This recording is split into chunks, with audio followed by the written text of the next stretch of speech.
One of the hardest things for nice guys is to ask for what they want. For whatever reason, when it comes to our needs and wants, we nice guys think we're bad. There's different stories for nice guys, but most nice guys, a core piece is we think we're bad or going to get in trouble for having wants and needs. Which every woman I've ever been with says, Robert, you're difficult to give to. And they're right. I tend to not express what I want. I've worked at it. I tend to not let people give to me. I've had to work at that too, whether it's giving a compliment, doing something nice for me, paying me for a service. I've had to work at doing that.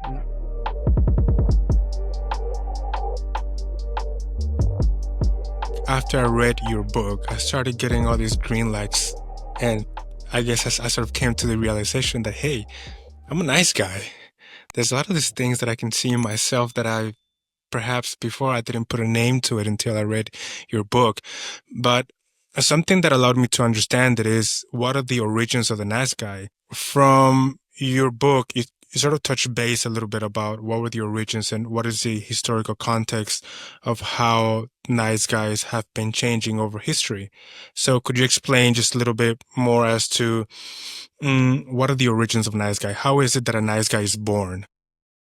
Well, probably for any number of us, if somebody's listening to this and they go, well, yeah, that's me. I avoid conflict. Yeah, I give to get. Yeah, I try to keep the peace. Yeah, I don't always tell the truth. Yeah, I hide my feelings and wants.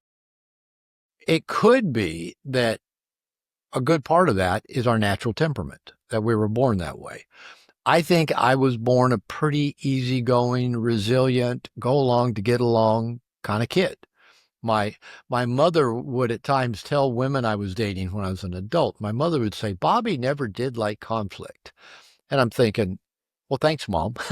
And number two, yeah, who likes conflict? But Nobody some people does. do. Some people do. I mean, the women I marry seem to like conflict. So, I tell my wife all the time, she's Mexican, like you. And I tell her, you love to fight. I say Mexicans love to argue because it's free. And so, she likes to have a good argument. Me, it's kind of like, can we just sit down and talk about this and be calm and rational and resolve it and get back to good and move on? Why do we have to keep it in, withdraw, fight about it, get angry? Why can't we just talk about it? That's me. That's who I am. I don't like conflict. I like to get problems resolved. If somebody says, hey, let's go do this. Oh, yeah, sure. If somebody says, what do you want to eat tonight? Well, I might have a thought about it. But if they say, well, let's do that. Yeah, let's go do that. I'm pretty easygoing in that way. Now, if you actually ask the people closest to me, they might say I'm pretty controlling. My wife calls me Mr. Control sometimes, Mr. Control.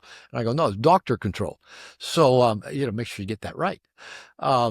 So I'm pretty easygoing. So I think a lot of nice guys maybe are born with that temperament of being pretty easygoing. Now, yeah, add to that, there's a lot of different things that can get brought into the mix. In No More Mr. Nice Guy, I wrote the book, but finished writing it about 25 years ago. And back then I saw influences of more and more fathers out of the home. So boys being raised more and more by mothers, an educational system that was geared more towards, girls succeeding than boys succeeding. Angry feminism of the 60s and 70s. I grew up during that. I heard messages like every man's a rapist and erection's a sign of aggression. Hearing women complain about all the jerks that only want one thing, i.e. sex. And I didn't want to be that guy. I think the Vietnam War had a big influence on separating young men from their fathers as well, kind of a generational divide. But what's interesting now, I think there's even additional factors that probably play in that didn't really exist even when I wrote No More Mr. Nice Guy 25 years ago. I think you can add another thing where I talk to a lot of young men now, maybe millennials or Gen Z, and rather them saying that their father wasn't there or their father was a jerk, like a lot of guys in my generation, they say their father was a nice guy. And I think about it, my son's millennial, he's 39, and he grew up with a nice guy father, me. And so a lot of young men say the only thing their dad taught them was how not to piss off their mother, because that's what their dads were trying to do, is not piss off the son's mother. And so I think there's a lot of nice guy dads raising their sons to be nice guys. Add into that the educational system, I think, has gone even further and further towards gearing towards girls and not boys. And even in there, now this meme of toxic masculinity, I've had parents tell me their 7-year-old boy comes home from school and says, Mommy, Daddy, what's toxic masculinity? Am I bad because I'm a boy? So that's in the school systems. Boys get punished more in school systems than girls do. They get kicked out. They drop out more than girls. And then add to that, I would say social media, that I think social media has a big feminizing effect on young men. You know, if you're just chasing likes and subscriptions and approval and followers, that's all feminine. That's external validation. The masculine part of ourselves is internally validated through masterful action. But nowadays, a lot of young men, everything's pushed to them. Yeah, I can see that definitely happening. Now, something that I've been thinking a lot about is, as I mentioned to you, I have two kids. One of them is a girl, one of them is a boy. So a lot of the questions that I have is for my little boy is, okay, how can I raise a little boy who is confident, who can be an unapologetical man without having to apologize why he is a man and believe in himself? And the same thing goes for the girl. I think a lot about these things. And if I think of my little boy, for example, I think, okay, what are the things that I need to do as a father so that he can become a successful young man who is productive, who is confident, who is secure of himself, and who can also help people around him. So one of the things that I've been thinking about is, okay, how much of a role of parenting goes into not creating nice guys? Because then eventually, once they reach a certain age, like you mentioned, some of the things that social media seems to be uh, sort of exemplifying the nice guy syndrome, if we want to call it that, because of all this, toxic shaming, toxic masculinity, and all those things. So if we want to take it back a little bit farther down to the kids, what are some of the things that, for example, nice guy fathers or parents are doing that it's creating the starting point of a future nice guy? You know, yeah, we could come at this from a lot of ways. One of the things I used to tell parents, because my training's in marriage and family therapy. Mhm. So, I've talked to a lot of parents about parenting. And one of the things I used to tell parents is the best thing a parent can do for their children is to love their partner.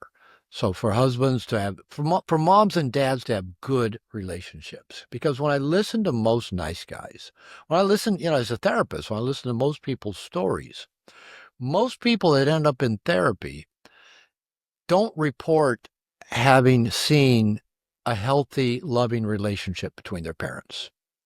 Either their parents were divorced, or maybe there's a step parent in there, or dad had his issues with, drugs or alcohol or abuse or philandering, or mom had her issues with depression or over control or working and never available.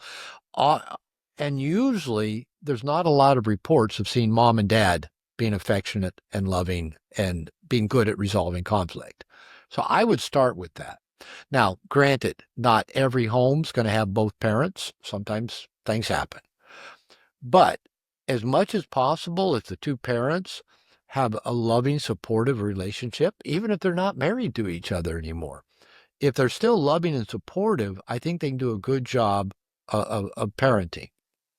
And so that's where I think it begins. For, if you and your partner can resolve conflict, genuinely love each other, are blessing each other's lives, helping fill each other's bucket up, you'll have plenty of overflow to give to your kids. Now, most of the research I've seen talks about how crucial fathers are for the developing identity of both boys and girls. That probably plays out in different ways for a boy and a girl. I think you're going to treat them fundamentally the same in some ways, but very different in other ways. Now, I've raised basically three families of kids. My son was born to my first wife. He's now, as I said, 39. My second wife had two kids that I raised, a boy and a girl. And now my third wife has two kids that I've been raising for about the last 8 years, a boy and a girl. And no matter what they want to say culturally or in the school system or on social media, boys and girls are different. Now, are there some similarities? Yeah, of course. But in general, boys and girls are wired differently, and that's okay. It's a good thing. And we can parent our boys and girls differently. We don't have to parent them the same. So, like with your son,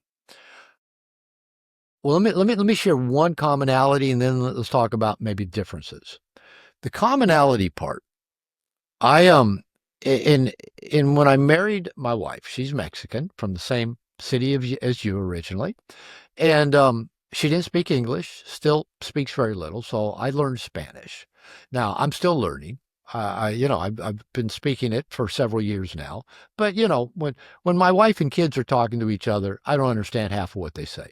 Or when our Cuban house cleaner says something, I tell my wife, I don't understand anything Anna says, and my wife goes, I don't either, because she speaks Cuban, which is Yeah. technically Spanish. But so because I wasn't fluent in Spanish when I came into my stepkids' lives, I had to bring something else of value. I couldn't have long conversations with them. I couldn't, help them work out their problems, but I could do other things with them. And one was spend quality time with them.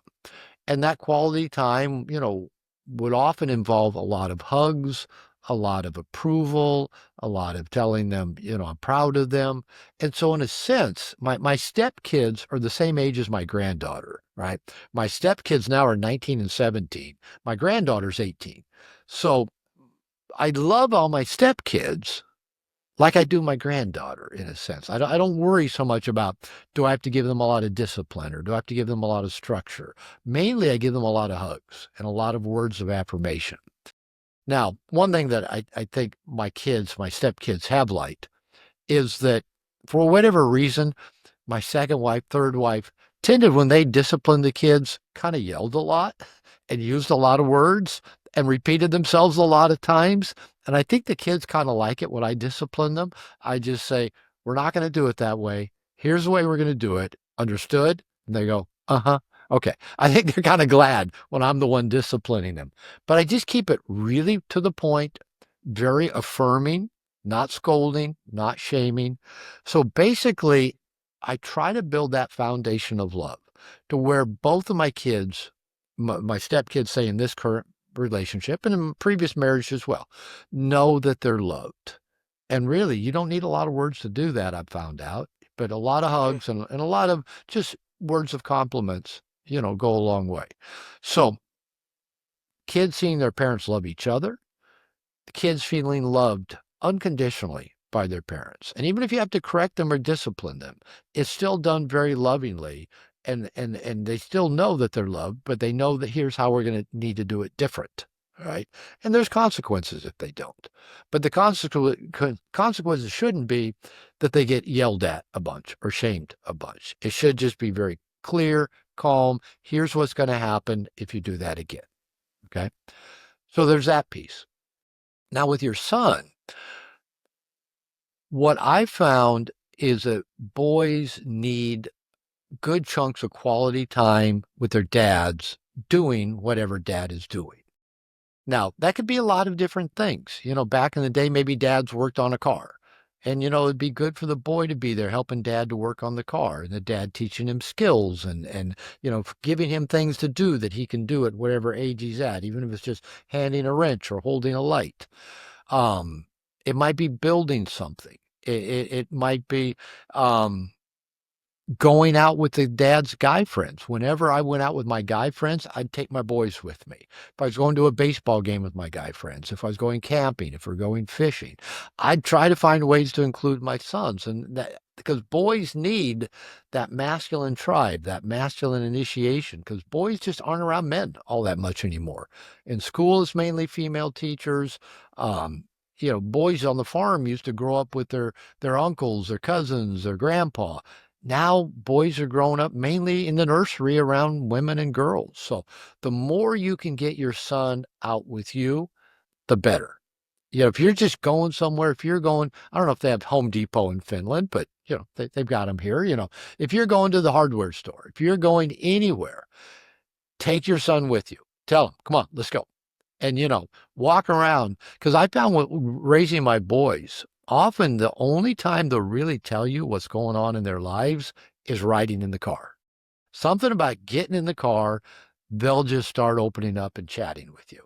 So take your son with you as many places as you can go. Also, I would say is learn to speak your son's language in not so much the verbal language, but what interests your sons. Is he into, comics? Is he into Legos? Is he into, whatever? If he's into playing Mario Kart, I don't know if anybody does that anymore.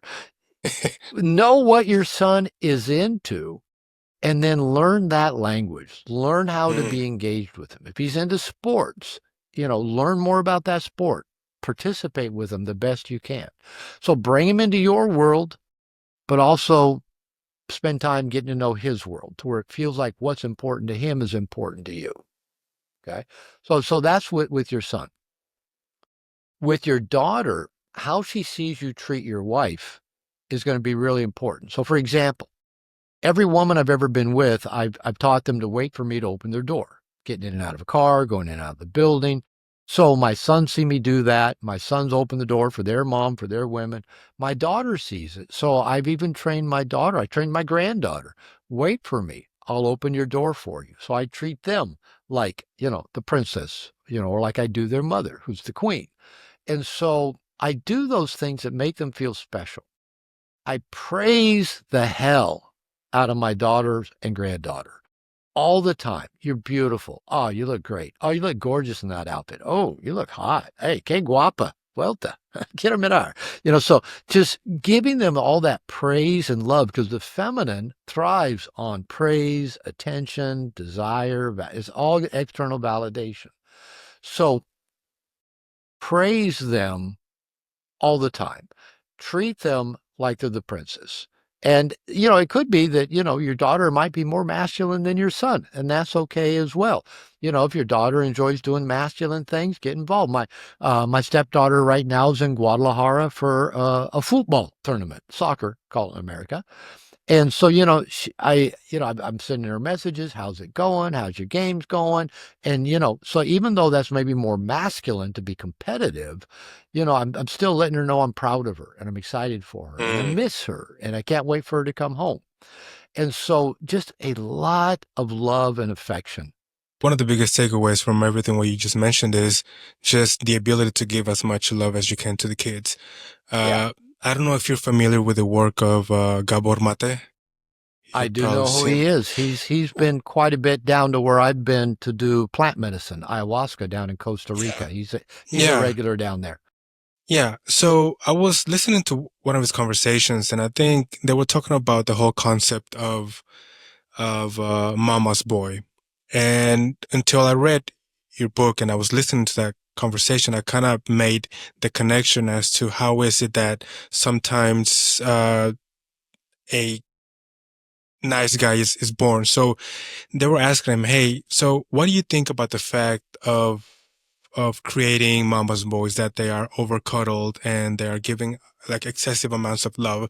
And something that he was explaining was he mentioned that in his book he talks that they did a study with I think it was over 1,000 women where they followed them and well like some of the women were more attentive to their kids than other ones, and after 35 years they followed those women and they followed those young men, and it turns out that the men who had received the most amount of love were the ones that were more successful, more resilient, they had more confidence.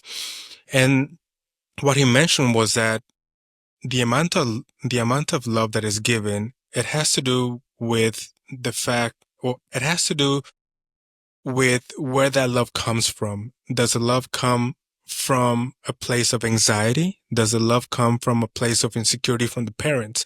So it seems to me that if us as parents, if we are giving unasked love to the kids from a place of our own insecurity and our own anxieties, that is going to be transmitted onto the kids. So, whenever I was reading your book, I was able to make that connection. So, the overcuddling of kids that comes from an anxious place, is that also a source of nice guys? It can be. And this is a good point. culturally, when I came down to Mexico, as you know, Mexico, Latin America is considered a macho culture. We hear that term macho a lot. And somebody told me macho just means mama's boy. And I really came to realize that was true, that in macho culture, often the boy is disconnected from father. Dad's not around or dad's harsh and overcoddled by his mother to where the mother raised the boys where they have no accountability, no responsibility. The sisters make their bed, cook their meals, and the mothers raise the little boys to think that girls are just there to serve them. And so they grow up to be men that just use women and think that women are just there to take care of them. They don't support their partners, they don't Mhm. support their children. That's part of macho culture because the boys were coddled and never held accountable. So that's different than being given an abundance of love. Because, like, I hug my stepson, Angel, as much as I hug my daughter, Regina.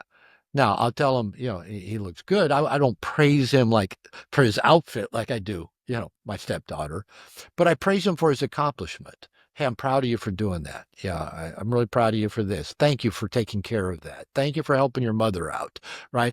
I'll praise him a lot for his accomplishment, but I still hold him accountable for he's got to take care of himself and accomplish in life that my expectation is at 19 he's either going to school or he's working. He's doing something of value, and I'll help him either way, but he's got to be focusing on that. So he's not being coddled. The expectation is he's got to grow up and be a productive young man.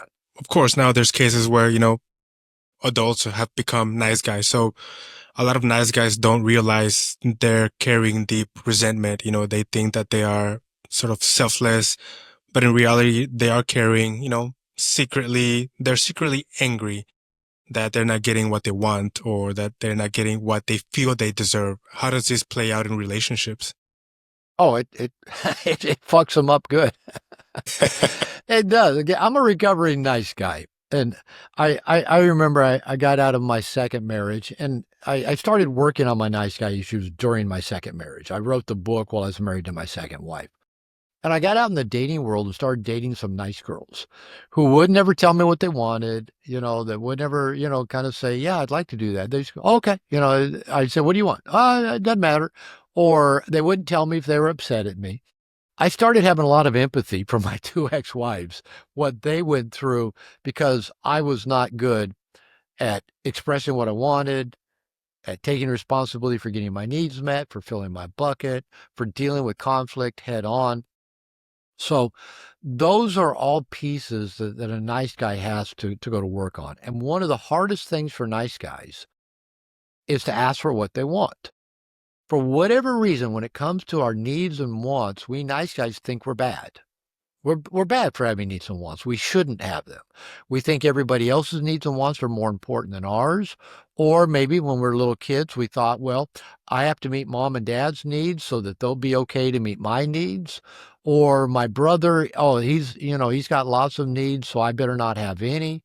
So there's different stories for nice guys, but most nice guys, a core piece is we think we're bad or going to get in trouble for having wants and needs. And countless people, pretty much every woman I've ever been with says, Robert, you're difficult to give to.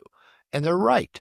I tend to not express what I want. I've worked at it. I tend to not let people give to me. I've had to work at that too, whether it's giving a compliment, doing something nice for me, paying me for a service. I've had to work at doing that. So I've had to work at this. I've been working on this for 20 years of letting people do things for me. It still makes me feel anxious or guilty if somebody does something nice for me or gives me something, even gives me a compliment. And this is pretty common for nice guys. So I've been working for 20 years, like I said, both practicing asking for what I want, giving to myself, surrounding myself with resources, CRRs, people, professionals who want to give to me, and I'm practicing letting them.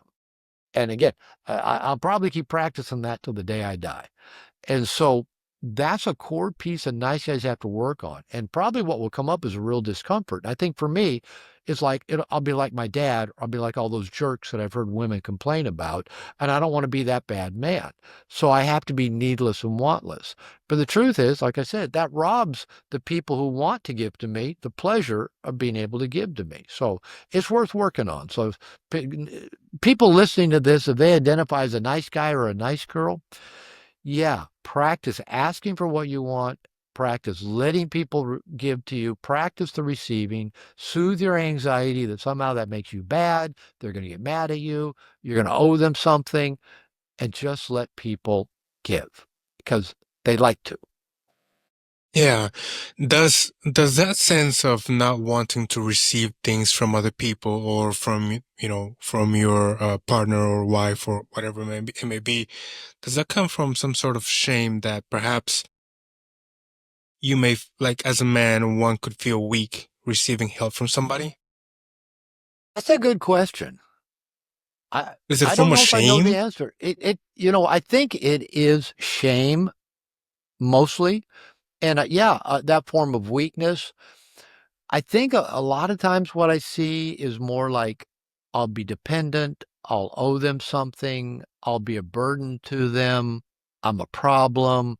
And that has shame attached to all of those as well. Um, but you know what? I'm going to start asking some men that question. Is there difficulty in receiving because they feel that they'll be perceived as weak? Yeah, I That's a mean, good question. the reason why I asked it is because, for example, if I think of, like, I've had the chance to live in different countries now, and society is very different. In Mexico, it's sort of more like a male predominant. The male is a provider. In most cases, of course, now things are changing a little bit. In the US, it's still, I think it's starting to level off a little bit. I'm not sure. But for example, here in Scandinavia, in Finland, there's a lot of, it's a pretty egalitarian society. So everybody's equal, no matter how much you make, you're equal in every single way. Like people here sort of split everything in half. If it's a couple, everything goes in half. It doesn't really matter how much you make. So the reason why I asked that is because, well, I come from a Mexican background to a certain point, and then also from an American background when I was living in the US, and sort of, well, I grew up without a father. So a lot of the male figures that I looked upon was always, when I was playing American football, was my coaches, some of my teachers, perhaps some of my friends' parents. So sort of seeing them how they were as a as a man, those were kind of like my references of male figures, right? So then once I go back to Mexico, start working, built a career, had a pretty good job. I was sort of self-sustained. I maintained myself. Sort of like you were talking about that. I had all these skills, like I could do my own laundry, I could cook for myself, and do all these things. And then once my wife and I, we got married, we got pregnant, and then eventually we came to Finland. And well, while there's a process for me to get all my paperwork done on my residence permit, I can't work. I couldn't work. So I was just sort of, it was the middle of the pandemic. I didn't have any documentation yet to work. So I was just like sitting at the house, and she was being the provider. And even though technically speaking, I couldn't do anything about that because I just had to wait for those things to get done, it did give me a bit of a sense of weakness and Yeah. maybe even shame that instead of me being the provider to some extent, like I was being taught because of seeing my grandfather or other male figures in the US, I was actually being provided upon. So I think there might be a lot of men out there that maybe could fall into those positions for whatever reason it might be, and they might be feeling that that shame. So is that shame also come from a nice guy syndrome? Yeah. I mean, that's a good illustration. I'm listening because I know culturally, I can kind of speak about North America. But what's happened in North America, in the U.S., where I'm from Seattle, And I even see it here in Mexico, is that the women have been rising Yeah. economically for quite some time in the US, now here in Mexico as well. The women getting often better educated than men in the U.S. More women get college degrees than men now. Women having more career paths open to them. Used to be, if you weren't a mother, you were a school teacher or a nurse or home ec major, right? Nowadays, women have all these career paths. And I hear a lot of women express, I mean, a lot of women get almost married to their career and then wait till like they're 40 and go, okay, clock's ticking. I want to have a baby. Where's my man? And they want a man whose income and career matches theirs or above Hmm. theirs, right? So what's happening is that there is this really imbalance happening. And I see this in Mexican culture as well. A lot of the young women are getting educated. They get their own jobs. They can buy their own car. And the family system is changing here dramatically. As you know, one time, primarily the influence of Catholic Church, families were big and poor, right? My wife's 8 out of 10 kids. She grew up in poverty in Guadalajara. And nowadays, you don't see 8, 10, children. Uh, you know, Nowadays only about as many as you can get on a motor scooter. And I've seen 3 kids on a motor scooter with mom and dad. So that's about the size. The biggest family now that you'll see here in Mexico is 3 kids, and often it's 2 kids. And now instead of naming their kids Jose and Maria, it's Brian and Debbie. Yeah, Brian and Kevin. It is changing to where it's dramatic, and it's primarily changing because the women are elevating. I saw a billboard driving into Guadalajara a few years ago, and it's kind of like from a Planned Parenthood kind of thing, like they have in the U.S. And it said 50% of Mexican girls will be pregnant by the time they're 15. 15. 50% will be pregnant. Used to be, all right, that's when they started their family. Now grandma was going to raise that kid probably, while the daughter probably continued to have fun being a teenager. But maybe that started a family and it started them on a path to having, 6, 8, 10, 12 kids.